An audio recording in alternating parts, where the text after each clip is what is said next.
Hello and welcome to Webmania. For our first broadcast, we will take a look at CNN and a topic that hits home to many of us internet users: pirating.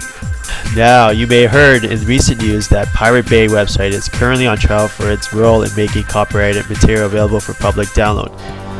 In an attempt to defend their actions to the court, Pirate Bay tried to say that they were just like Google for torrents. This defense failed, but it didn't stop someone from taking the idea and actually implementing it. As a result, we have the Pirate Google. This is a custom search that uses Google and automatically adds a file format tag to your search. The result is a torrent search engine, much like Pirate Bay was claiming to be. By the way, Pirate Bay failed to win this argument because they host torrents themselves, whereas Google only finds torrents that exist in what is known as the cloud. This, of course, reminded me of all the Google mirror sites I visited in my days. The best one I've seen is Google, which is a mirror reflection of the popular search engine, where queries are entered right to left, and the results are also displayed backwards. Some other silly Google knockoffs can be seen here and there, like Google and Google, which is a search engine all about Weird Al Yankovic. This all leads you to wonder about the future of the internet. And if you've been following along, you may have heard of a project called Wolfram Alpha. Wolfram Alpha was a pipe dream come to life. The idea of a compilation knowledge engine. While some people think Wolfram Alpha would become a big threat to Google, it's more likely to battle with Wikipedia, the popular user-run encyclopedia database. Wolfram Alpha, which is slated to go live sometime this month, complete with graphs, charts, statistics based on many different factors, including where you live.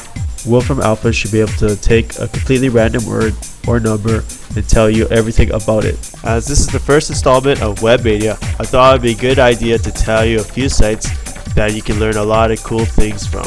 HowStuffWorks.com can tell you things like how a crane grows with a building, how people pick locks in relatively simple terms.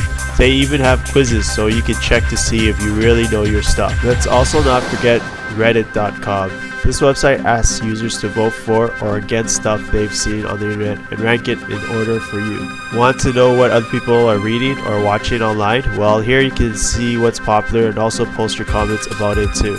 Now, the website isn't much to look at and would definitely turn some people off. And so Reddit.com has come up with a solution to that. Reddit.tv. This site focuses on popular videos people have been posting and puts a nice simple interface on it for you to see. There are a couple of channels to pick from, and of course you skip forward or back to other shows. Mind you, you could also sit back and watch it as if it were the next edition of Webmania. For my last topic today, I'd like to take a look at social networking websites.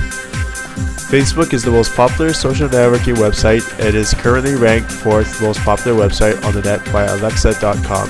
MySpace, on the other hand, is ranked as 10th. The White House sees the potential here, so President Barack Obama, the most wired president in American history, made a recent move to put the Pentagon on Facebook and Twitter. Sorry MySpace users, I don't think they'll be adding a MySpace portal anytime soon. Speaking of Twitter, I heard an amusing story about Ashton Kutcher and CNN. A month ago, people noticed that some Twitter accounts were about to hit 1 million subscribers. Among them were CNN, Ashton Kutcher, and Britney Spears. Britney Spears at the time had more subscribers than Ashton Kutcher, but Ashton made a public challenge to her and CNN. In perhaps one of the most amusing publicity stunts I've ever heard of, Ashton offered a copy of Rock Band to his 1,000th subscriber, though later he realized it would be hard to find exactly who that person would be. As of today, Ashton Kutcher has 1.5 million followers, while CNN has 1.3 million. The question is, who got the 1 million followers first? The answer is Ashton Kutcher did indeed win in this race. Well, that's it for today's Webmania show. Join us again next time for more internet news.